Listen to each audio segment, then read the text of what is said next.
Hey, what's up? It's Matt with CF Pro Tools, and in this video, we're going to look at the new Simple Survey, or the Survey Simple add-on, and that allows you to get rid of this new little next button down here if you're using the survey element inside of ClickFunnels 2.0. Let's take a quick look at how this works. So, out of the box, you have to click on the next button, and it can get, honestly, a little bit redundant going through a funnel and going, all right, I got to click on whatever it is that I'm clicking on. Then I got to click on the next button. Then I get images. Okay, I got this part of the survey. Then I got to go to the next.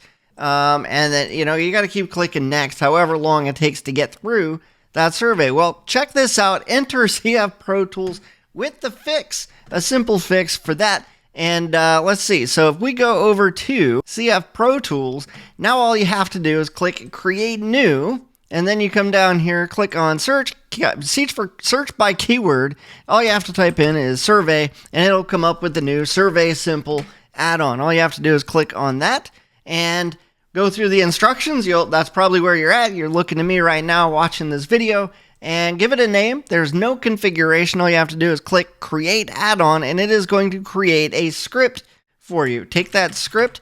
Do make sure that you've been over here and added in your domain in the domains tab. Otherwise, this is not going to work. Okay, but once you've done that and created this script, generated your unique script, take that back over to CF Pro Tools, take that back over to ClickFunnels, and now we're going to go back into the funnel itself. We're going to go into settings.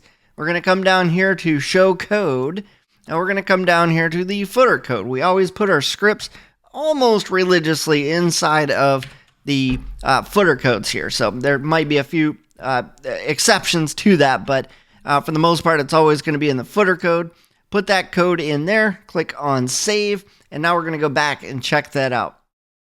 Okay, so now we're making it a little bit easier to go through the process of going through your survey. So all you have to do is click on it. That's it. The only exception to that is if you're using the buttons, the check boxes like this. You don't want it to just bypass and go forward. So they would have to click next if they're doing more than one option. But if they have the buttons like this, or the little radio buttons, then they can click on that and they can just move forward and go right through your survey. So how cool is that? I think you guys are really going to love this, and it's really taking a simple thing that needs to be taken care of and just helps you out. So if you have any questions, hit us up at support@cfprotools.com. My name's Matt. I'll do the best I can to assist you and make sure that you get where you're going with this. All right. Take care.